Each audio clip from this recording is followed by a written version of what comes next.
And let's go to sepsis. Sepsis is a part of every little pumpkin poodle in here. It's some serious shit you can't ignore, okay? If you look at the Oh My God packet,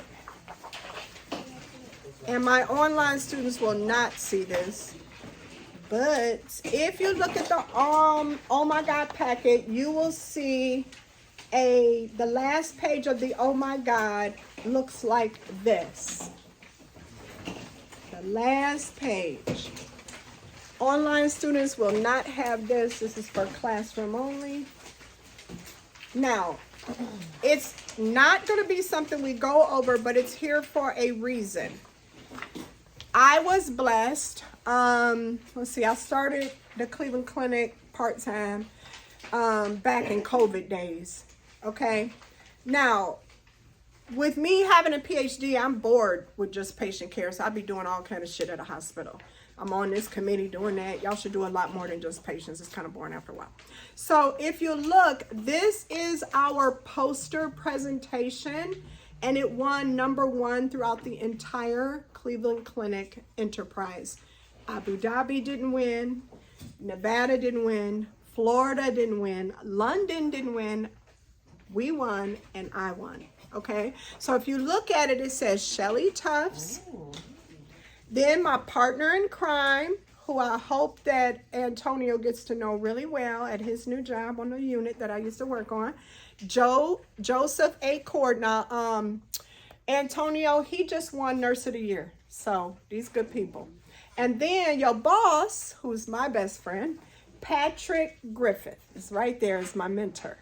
So this was a poster that is trying to teach the nurses on the unit how important it is to recognize sepsis and get that antibiotic up within 1 hour. So if you look at the infectious disease packet with your sepsis, that's what we're going to talk about. Exactly what I taught the nurses on my unit to do. And then we showed that there was a huge increase in compliance. So here's our deal, y'all. Sepsis is subtle. What does that word mean? Not fast. It's actually pretty slow. What does subtle mean? It's not acute. Say it again. It goes unnoticed. It's not obvious. It's subtle. Okay, it's subtle. It's not obvious. Okay. Now, so when we look at sepsis, we have to get really good at kind of trying to figure out, like, okay, did I ignore that? Not a patient is going to die. You can't have that. So when you look at this handout, it says, what is sepsis? The most important thing you can remember for that line, that one sentence, is the whole thing at the end where it says it leads to tissue damage, organ failure, and death. Okay? That is precisely why the patient dies. I want you to write something by there. Put multiple organ failure. You got to know that terminology. Multiple organ failure. Y'all all right? Mm-hmm. Okay, multiple organ failure. Now, then it says the immune system stops fighting the invaders and turns on itself.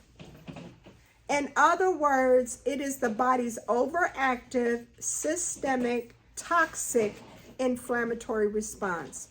Then it says, why is sepsis deadly? Next to that question right there, please write this. Sepsis kills more. Sepsis kills more than cancer, MI, and stroke. Kills more.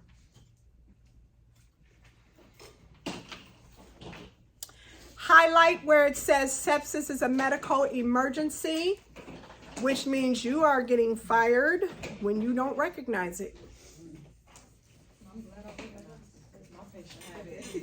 Yeah, that's right. You did say that. Your patient had it. Wow.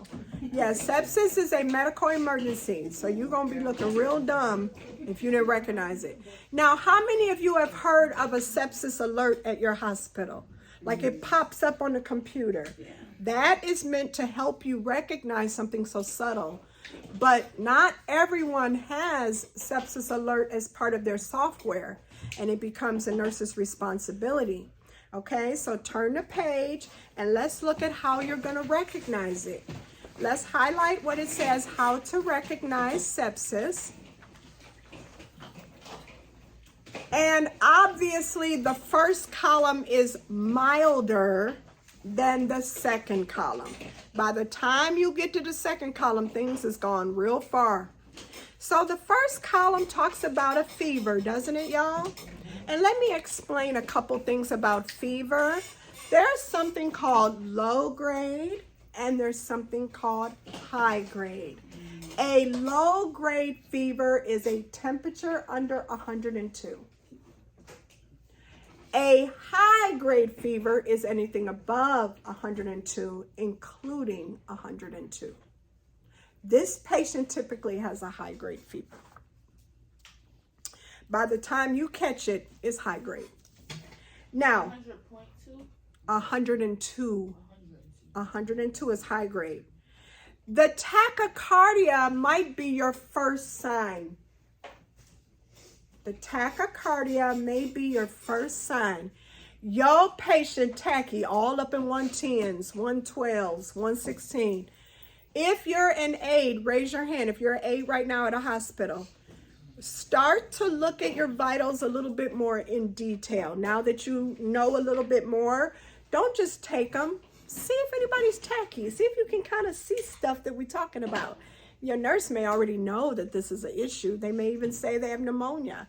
But just start to notice that, because tachycardia is a very early sign, okay?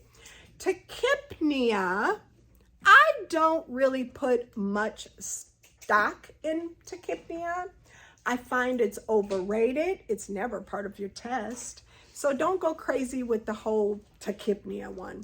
That fever and that tachycardia together is enough ammunition for you to lose your mind. And then once you tell the nurse these old fucked up vital signs, she looks up the white blood cells and boom, it's higher than what? 12,000 or worse. It's lower than, that's because they're immunosuppressed. Please do your girl a favor. Circle that 4,000 and put immunosuppressed.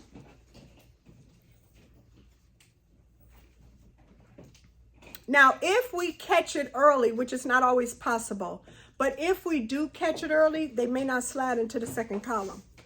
If we kind of don't catch it till later, because maybe they transferred to our unit, this side of the column represents organs that are failing.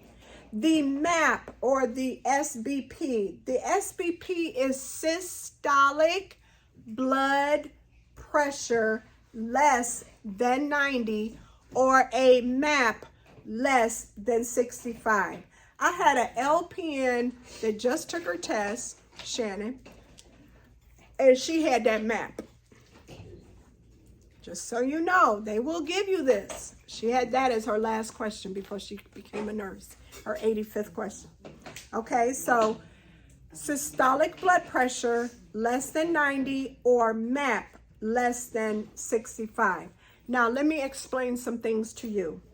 MAP, don't get too, worked up into a sweat about that word. It means mean arterial pressure, but it's always, just think of it as always related to the blood pressure, but it means something extra. It means perfusion. Because we have a rule up in this house. Our rule in this house is no BP means no PP. And let's explain that. So your patient's blood pressure is in the toilet. The systolic is less than 90. No BP. You still with me? Mm-hmm.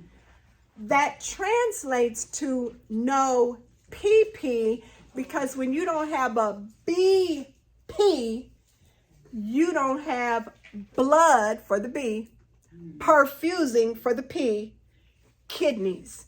And they're going to be one of your first organs to fail.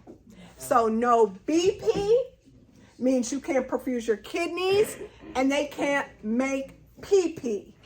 No BP, no PP. So why was I working at South Point the other day? And somebody I trained like freaking 20 years ago was in the OR with me. We was doing a scope. And he gonna look at anesthesia. He gonna bump me like this. Watch this, Dr. Shelley, watch this. And he looked at anesthesia and he was like, what no BP, no PP mean? I'm like, not you going there with that boy. They didn't take my class. I just want to see if they know what the fuck it mean. I know more than they do most of the time. Let me see, just roll with me. What it mean? The anesthesiologist was like, I mean, no blood pressure, no, what'd you say? No PP. The fuck is that? So he's like, told you, she don't know shit. So it's like, you know what? I'm sick of your ass. So he was explaining how when your blood pressure drop, your kidneys fail, you can't make PP. She's like, oh, wow, that's cool. I'm going to use that from now on. So it does stay with you. This guy was in my class 17 years ago. It stays with you forever if you know and understand it. Now, because this is here, keep it here. And go, I told you to go back and forth. Go to your Oh My God packet and go to page 10.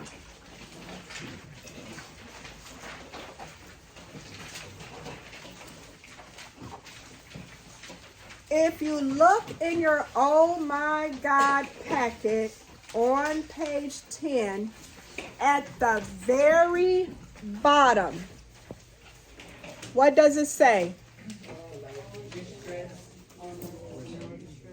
At the very bottom, the shaded. What does it say? Okay. AKI. Okay, so now we have another juicy little nugget. Because here's what we're adding to your wealth of knowledge. We are telling you that this patient that has sepsis is getting over into the column with organ failure.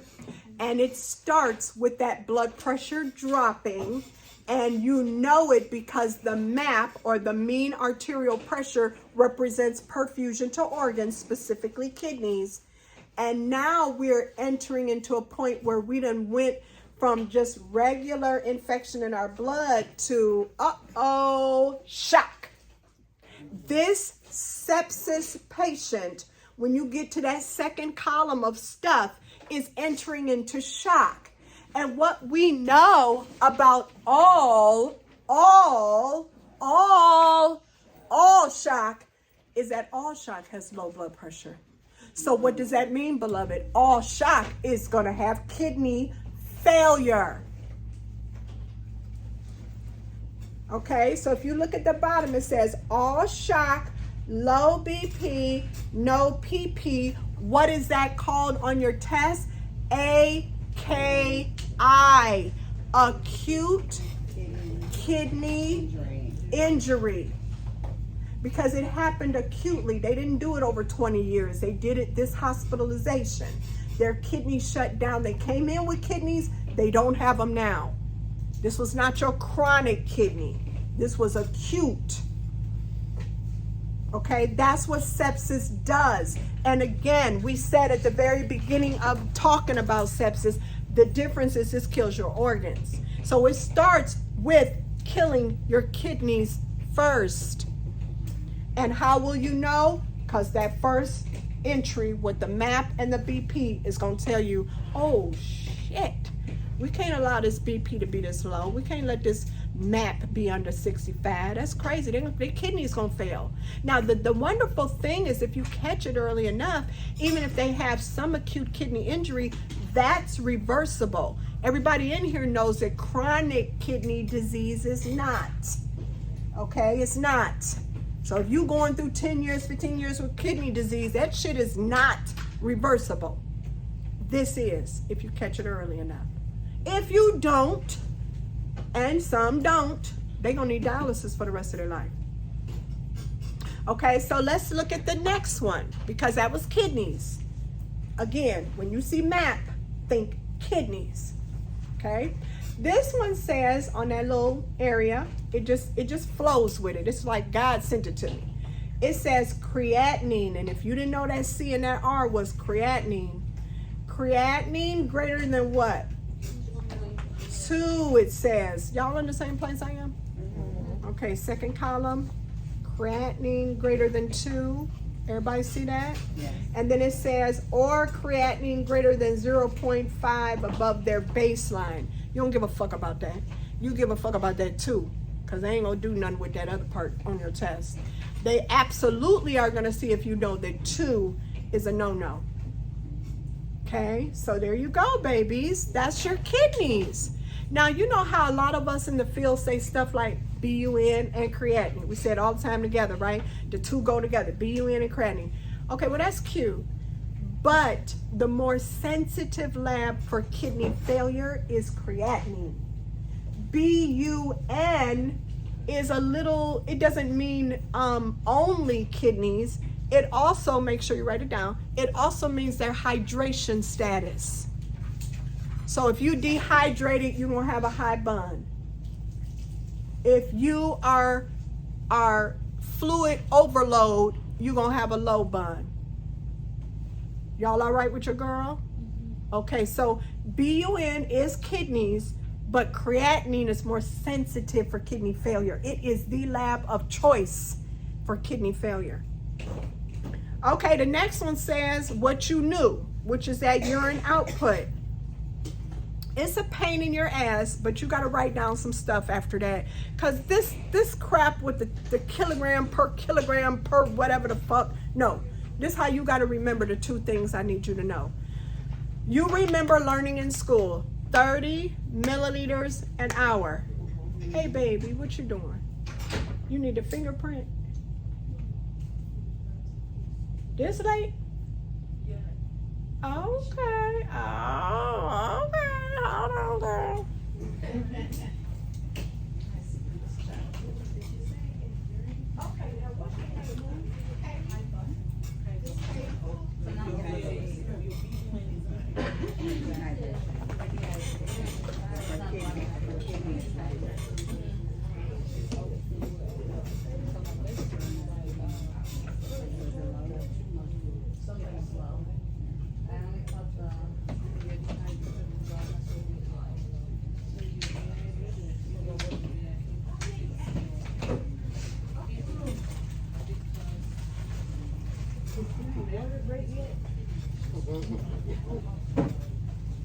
Oh, I got some.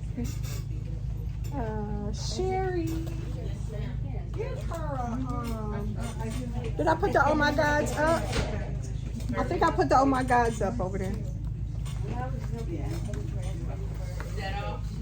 And the infectious disease. Okay, so y'all, where it talks about this urine output, y'all learned in school 30 cc's or 30 milliliters an hour, didn't y'all? Now write that down for one. That's one you got to write down, 30 milliliters an hour. You got infectious disease, pink. They were up here. Did I they got grab that them? for. No, they definitely didn't grab them all. They in the cabinet. There's a million of them. Huh? Uh-huh. No, we ain't doing it like that. She a motherfucking adult. Don't raise your hand for her hand. Shit, we don't do it like that. What you need, baby? BUN is elevated for dehydration. Is a what? BUN is high. Yes, it's high with dehydration. And when you're overloaded, too much water in the body, fluid in the body, swollen and all that, it's gonna be low. Thank you. Okay, all right. Now, so what I need y'all to know is we did the 30, but I got a news flash for you. Typically the 30 an hour is not something you see on your test, which kind of fucks you up. So put this alongside of it, which is more likely what you're gonna see. Less than 400 milliliters in a day. So less than no, it's bad, right? So less than 30 a day, less than 30 an hour, and less than 400 in a day. Okay, so in other words, let's do normal because we gave you abnormal. Let's check our notes because I stopped and did a bunch of shit. Let's check our notes. You should have less than 30 an hour is oliguria. Less than 400 milliliters in a day is oliguria. And now we're going to do normal because if you don't really understand normal, these numbers mean nothing to you. Here's normal, everybody. Everybody in this room, if we were to measure our urine for a 24-hour period, we should pee out 15 milliliters or more a day. That's normal. 1,500 milliliters a day. And you want to know normal because it'll put in perspective how 400 doesn't sound quite right at all. Don't go by the hour all the time. Go by the day. You're going to get something more closely related to that 400 in a day. The 30 an hour, they don't do that as much anymore. Okay? So less than 400. Because you'd have to have a Foley to do that. Less than 400 milliliters in a day, is that normal? No, That's not normal. I just told you 1,500 was normal. What part of this is we having a problem with now? So 1,500 or more in a day is normal. Not 400. That's like, uh-oh. That's bad. Mm-hmm.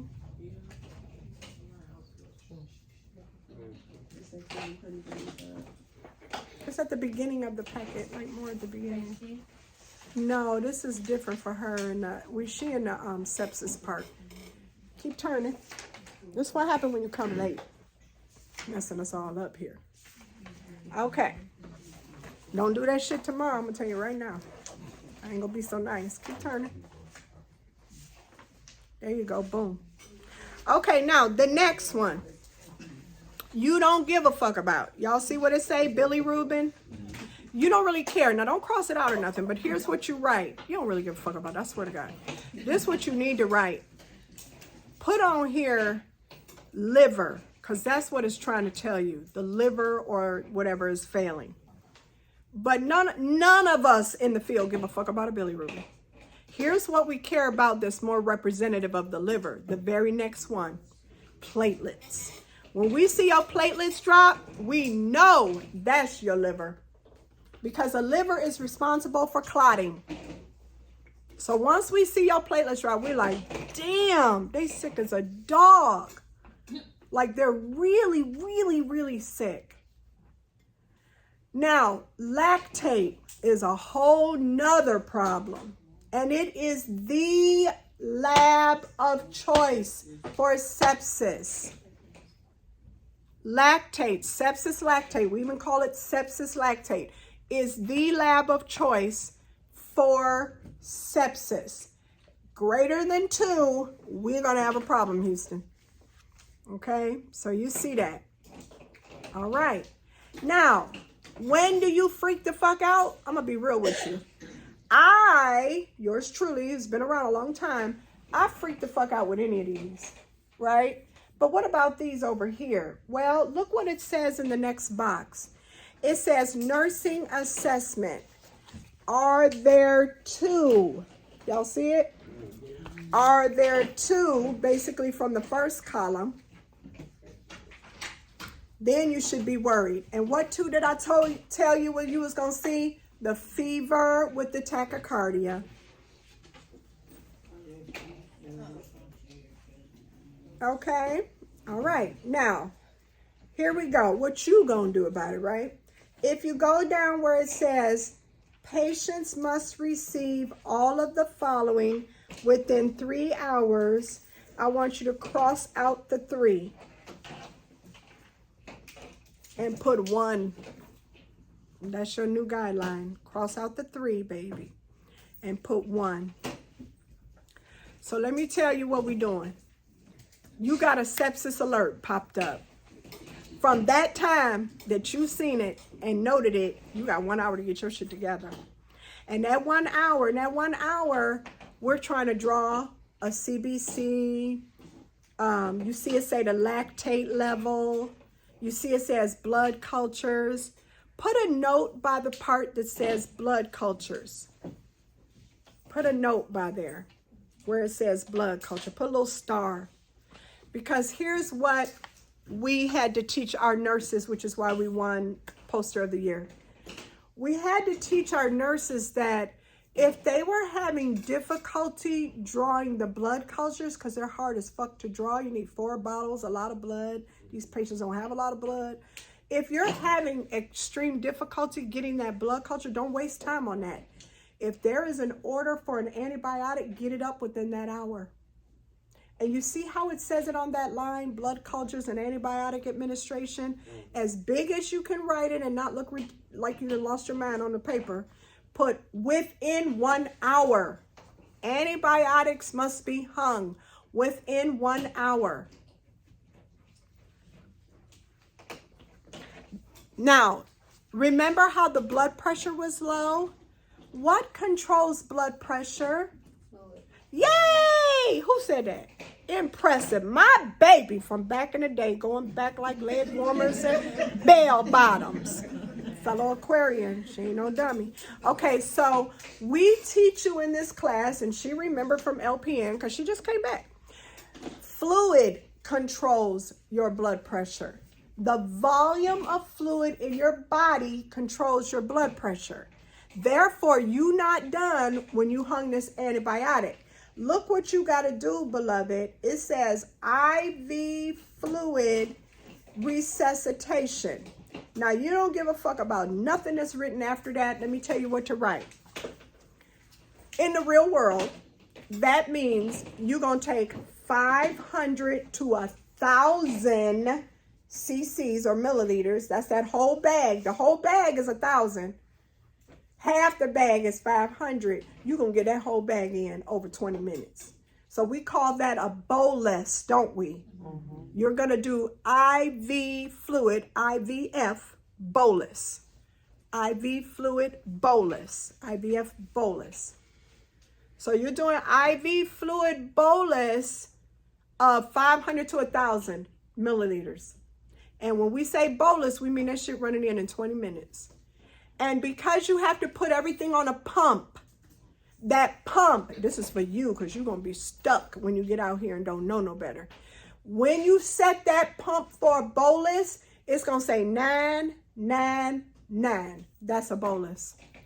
Because everything got to be on a pump now. Back in the day, we opened that bitch wide open, kept it moving. But now everything must be on a pump. So you got to put that 999 on the pump, and it's going to go all the way in at that rate. And you'll hear it. You'll hear it going real fast. Okay? So that's your fluid bolus. All right? Because you're trying to bring that patient's blood pressure up so it doesn't kill their what? Kidneys. Amen. Okay, so that's your sepsis. So we had to cover that. I want you to go to the next page that talks about antibiotics. And under these antibiotics, make sure you write on this page, write it at the top, blood cultures should be done before antibiotics. Write that at the top. Blood culture should be done. Blood cultures or urine culture, depending on what you're treating. Blood, wound, or urine culture should be done before you give antibiotics. So, you know, any body fluid, blood, urine, wound, you got to figure out what's causing it. Remember to put culture and sensitivity. Write those 2 words. Culture and sensitivity.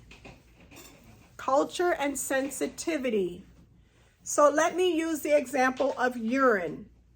You know that you might have heard us in the field say something like UACNS. Have you heard that a lot? UACNS. The UA is a urinalysis. So a urine analysis. Urinalysis. The C and S is culture and sensitivity. When we're talking about the culture and sensitivity, we're going to find out which antibiotics are resistant and which ones are sensitive. Now, if I say this,